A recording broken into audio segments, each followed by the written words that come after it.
Bueno, está Daniel Estico. Daniel, ¿cómo estás? Buen día, ¿cómo va? ¿Qué tal, José Luis? Buen día. Gracias por invitarme a tu programa. No, a vos por prestarnos tu tiempo y tu conocimiento. ¿Cómo estás leyendo? Ayer escuchaba a algunos colegas nuestros en medios de Capital, bueno, hablando del tema de la caída de la construcción, menos 42%, etcétera. Y bueno, haciendo planteos muy duros frente al gobierno. Y no estoy hablando de canales que precisamente no sean amigos del gobierno, ¿no? Muy por el contrario. ¿Cuál es el escenario general de esto? ¿Vos qué crees? ¿Que va a tener una recomposición? Que no, que nada, que el gobierno de Milei no se va a interesar por la obra pública, que se van a buscar otro tipo de financiamientos. ¿Qué mirada tenés sobre eso? No, sí, todo lo contrario. Yo creo que tanto una parte de los analistas como gran parte de los empresarios no están leyendo adecuadamente lo que mismo hacen los empresarios, ¿no? Porque por un lado es cierto que hubo una caída brutal de la actividad económica en el primer trimestre, que ya se venía viendo en noviembre. O sea, el gobierno cuando asume, no solamente encuentra una economía totalmente desequilibrada en los planos monetario, cambiario, tarifario, en muchos precios regulados que estaban artificialmente atrasados, etcétera, sino que la actividad incluso ya venía en caída. Ayer me causaba gracia un analista que le mostraba un gráfico justamente de ayer del INDEC, en el cual mostraba cuánto hace que no vemos que todos los sectores de la industria están cayendo, y resulta que vos vas al INDEC, el informe en diciembre, no, perdón, en enero creo que fue, Mm. de noviembre, y te encontrás que, no sé, de 11 sectores industriales habían caído 9, o sea, la caída generalizada ya se estaba dando en noviembre. Y por otro lado, el RIPTE, por decir que es el indicador de la remuneración imponible del trabajador estable, aquel que durante los últimos 12 meses el empleador estuvo registrando aportes al sistema previsional, registró aumento en marzo, que es el último dato, superior al de la inflación de marzo, o sea, 14% contra una inflación que en marzo fue el del 11%. Entonces, y hoy, fíjate que, por eso me quedé dormido, ustedes me llamaron más temprano, no me encontraron, me quedé hasta las 2 de la mañana escribiendo la nota sobre una modificación presupuestaria Sí. que el gobierno eleva en 180.000 millones de pesos el presupuesto para capital humano, para el ministerio de Sandra Petovelo, para reforzar el plan 1000 días de embarazo. Y por otro lado tenés, para cerrar la idea, que desde marzo el gobierno primero cumplió con la fórmula previsional de Alberto Fernández, que desde diciembre él la quería cambiar porque sabía que la fórmula previsional atrasa, porque al ajustar con rezago las jubilaciones de 3 meses en una economía que estaba acelerando la inflación, era natural que los saberes previsionales se hicieran puré comparando primer trimestre contra primer trimestre del año pasado. Pero a partir de abril el gobierno dijo, no, esta fórmula es una porquería, yo la rompo, no voy a esperar que el Congreso se decida a ver cuánto trata esta fórmula. Yo creo jubilados y perceptores de planes sociales, que en conjunto son prácticamente unos 16 millones Mm. de personas o de beneficiarios, 16 millones sobre 46 millones de habitantes, que tuvieron un aumento del 28% en marzo, 18% de los que están en la mínima en abril, y 28 los planes sociales y los que están arriba de la mínima. Eh, Eso fue en abril. 11% están cobrando este mes, que por un problema técnico de que el mes pasado en el aumento previsional no se había hecho el descuento para la obra social del PAMI, entonces el 11 se le redujo a 8, pero es transitorio, el aumento nominal es del 11%, y ya sabemos que por la inflación que fue en abril del rango del 8 al 9%, ayer Mm. el gobierno de la ciudad dio 9,8%, los jubilados ya saben que en junio, perdón, van a tener un aumento de ese rango del 8-9, cuando el mercado está previendo que la inflación de, digo bien, de junio va a estar en el orden del 5%. O sea, tenés a marzo, abril, mayo y junio 16 millones de personas que están teniendo ingresos superiores a la tasa de inflación. Entonces digo, y los empresarios, que son el núcleo duro que encuesta el INDEC para hacer el informe de la construcción y de la industria, son los que están aumentando salarios por arriba de la inflación porque están recomponiendo paritarias. Entonces yo digo, si las empresas están recomponiendo salarios, que por más que en términos interanuales en muchos casos todavía estén por debajo del año pasado, pero están recomponiendo salarios en una velocidad superior a la inflación, ¿por qué están previendo que vamos a tener el peor segundo trimestre de la historia? Porque, como vos bien me preguntabas, las expectativas que mostró el INDEC, tanto para industriales como para constructores, demuestra que entre un 40 a un 50% de los empresarios, en términos netos, está previendo la caída de la actividad. Hay algo que no cierra, ¿no? Hay un montón de cosas que no cierran. En rigor, digamos, nadie creía, si bien por ahora solo son anuncios, que volvería el crédito hipotecario, nadie creía que tendríamos una baja de tasa que no repercutiera en una disparada del dólar, porque después del último anuncio, pese a 48 horas donde subió el dólar llamado blue, volvió a quedar en los términos que más o menos estaba. Digamos, la verdad que están pasando muchas cosas que están fuera de registro, me parece. Pero tal cual, fíjate vos que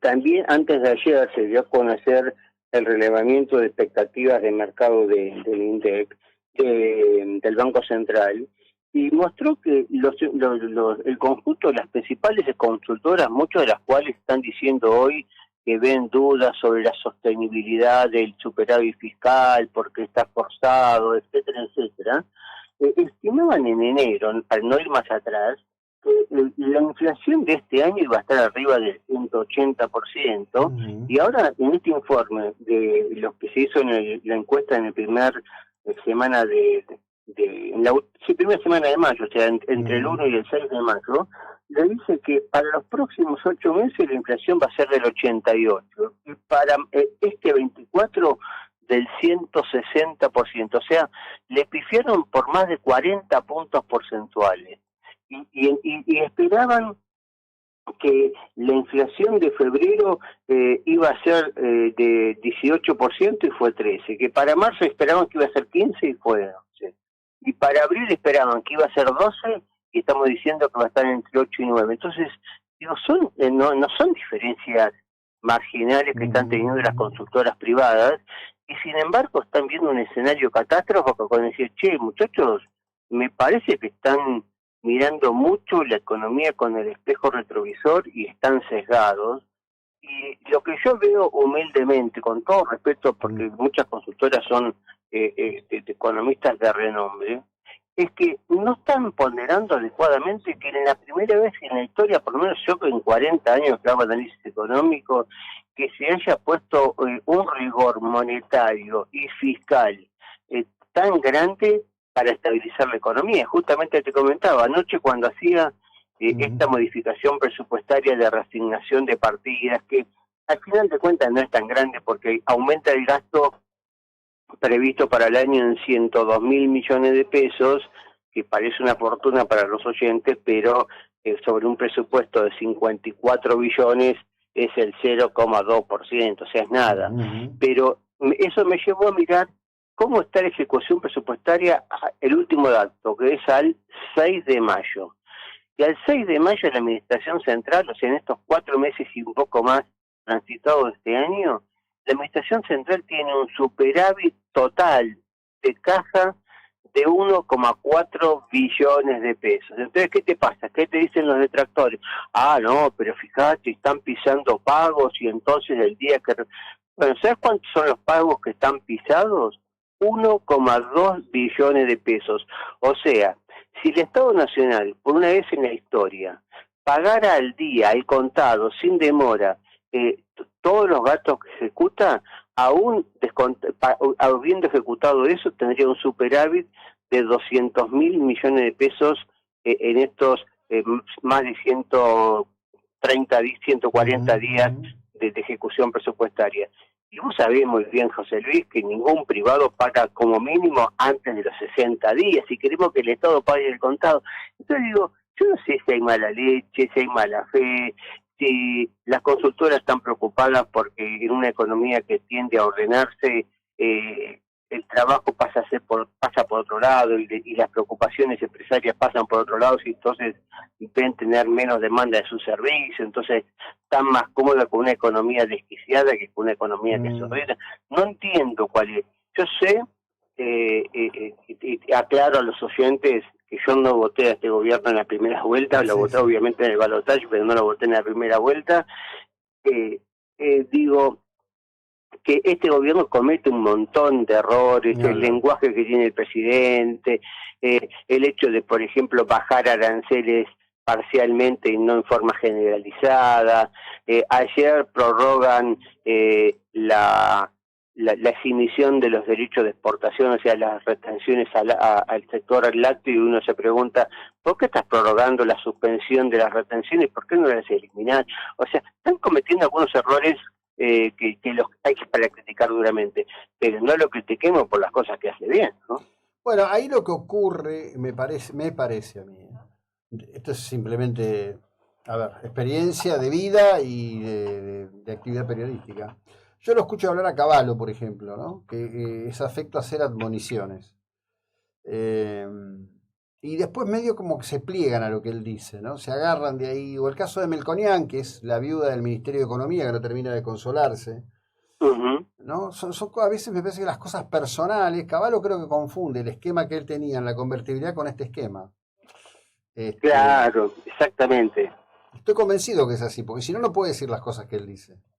Sobre todo cuando el Mingo, que también, como a Melconian, también lo respeto muchísimo, Marina del Poyeto, también otra persona que está muy crítica al gobierno, que también la respeto, pero no comparto las visiones que están teniendo en este momento, con toda humildad, porque si este periodista economista, ¿quién es? Pero Cavallo, cuando hace su crítica, te está diciendo al mismo tiempo que el indicador de alta frecuencia de inflación le está dando que va a ser este mes y en perspectiva menos del 5%, y entonces después te dice, no, pero se va a estabilizar en el 5%. ¿Cuál es la base para que la inflación no pueda tener un núcleo duro de sostener el ciclo descendente, cuando el gobierno, ya te digo, está reafirmando la política de ordenamiento de las finanzas públicas? Y vos ves, José Luis, cuando que hay muchos, cuando vos mirás la estructura del gasto, que la motosierra está aplicando en varios sectores donde, como dicen varias veces los funcionarios, donde tocan salen pus. Y entonces de pronto, puedo decir, no todos esos ahorros que están logrando porque te descubren financiamiento de obra pública que no se hacían. Esa es la otra pregunta que me olvidé de responder. Muchos están preocupados por la parálisis de obra pública. ¿Qué obra pública había si se está demostrando que se pagaban miles de millones de pesos en obras que no se hacían? O sea, que iban al bolsillo de beneficiarios y no de la gente. Fíjate que yo había hecho 2 días antes en Infobae, y perdóname la autorredundancia, la autorreferencia, una nota sobre los datos del INDEC a diciembre que mostraba que 23 millones de argentinos, o sea, el 51% de la población de ese momento, no tenía acceso a algún de los 3 servicios básicos, de luz, de gas o de agua corriente. Tenía luz y agua, pero no tenía gas, o tenía gas y luz, pero no tenía agua corriente, etcétera. ¿De qué obra pública me están hablando que por eso hay esta recesión? Lo mismo en los industriales. Muchos aumentaron los precios pensando que la inflación, que este plan iba a fracasar, que hoy el dólar iba a estar en 2.000 mangos, y ahora lloran porque las ventas le cayeron el 50%. ¿Y qué esperaban? Si los salarios están todavía rezagados. Lo mismo las prepagas. Es reconocible que tenían atrasos del 100% en sus valores, o sea, que tenían que aumentar un 100% para estar en equilibrio.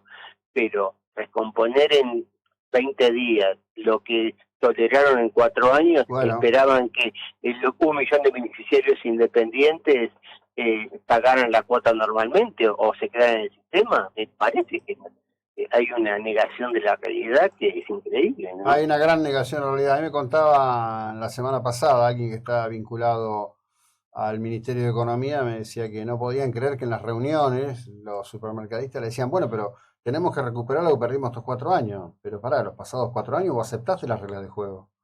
Además, tenías un producto que estaba en los llamados precios cuidados o como se llamara. Y el resto nunca tuviste restricciones de aplicación de ajuste por inflación. Tal cual, y en ese momento ya por eso, aún con esos precios cuidados, administrados, regulados, etcétera, la gente ya no estaba mostrando que no podía pagarlos y se estaba desplazando ya no a segundas, sino a terceras marcas, o simplemente había cambiado su estructura de gasto. Entonces, estamos todos de acuerdo que hay muchos precios que no se recuperaron, en particular salarios y jubilaciones. Entonces, pretender que en 4 meses un gobierno normalice las variables, como a veces lo escucho a otro economista, Roberto Kachanowski, no, pero tienen que liberar el mercado de cambios, tienen que liberar los precios. Tenemos 50% de pobreza si tenemos empresarios inescrupulosos que le importa un rábano la pobreza y quieren tener precios de equilibrio. Bueno, entonces después no te quejes si la inflación se va al 80% y la pobreza se va al 90%. Entonces, me parece que, insisto, el gobierno está cometiendo algunos errores que bien los podría evitar, todo el tema de los primeros 4 meses de la negación a la búsqueda de consenso para tener una ley más razonable, meter en la ley bases la regulación de los partidos de los equipos de fútbol, o que si el juez de la corte tiene que usar, si los jueces tienen que usar toga o no, esas pelotudeces, hablando mal y pronto, sí, pero critiquémoslo por lo que hizo mal y postergó decisiones que si hubiera sido una propuesta un poco más amigable hubiera salido mucho antes. Pero es innegable que uno ve los números fiscales, los números monetarios, los números cambiarios, y como vos decís ahora, el resurgimiento del crédito hipotecario, porque incluso la tasa tradicional está bajando al 50%. ¿De qué estamos hablando? Ahora, vos mirás los bancos, te das vuelta y dices, che, me viene una tarjeta de crédito. ¿Cuánto me cuesta financiar la tarjeta de crédito? Y tasa nominal 120%, porque la aplicaron el mes pasado, tasa efectiva anual 250. ¿Cómo no querés que tenga mora con la tarjeta de crédito o que le diga al banco de a vos, para mí eso es mala palabra porque me estás esquilmando? Obviamente, si no hay una vuelta a la racionalidad y tomar nota de cómo cambió el cuadro, y vamos a tener todavía algunos índices negativos, pero insisto, el REM del Banco Central, que se dio a conocer hace 2 días, muestran que los mismos que dicen que está todo mal, que se va todo el diablo, están previendo para el segundo trimestre el PBI va a ser variación cero, o sea, se va a estancar con respecto al año pasado, y también prevén estancamiento en el tercer trimestre. Quiere decir que el PBI deja de caer y ya en cualquier momento empieza a pegar la vuelta. Entonces, ni por inflación ni por actividad, los indicadores que informan las consultoras económicas se corresponden con el discurso y el relato que hacen, como vos bien decías, algunos referentes del mercado que son los más consultados por las radios, los medios, etcétera, ¿no? Tal cual. Te agradezco enormemente. Muchísimas gracias, buena jornada, muy amable. Gracias por llamarme, José Luis, un abrazo. Bueno, a quien escucharon es a Daniel Estico, el jefe de Económicas de Infobae. Bueno,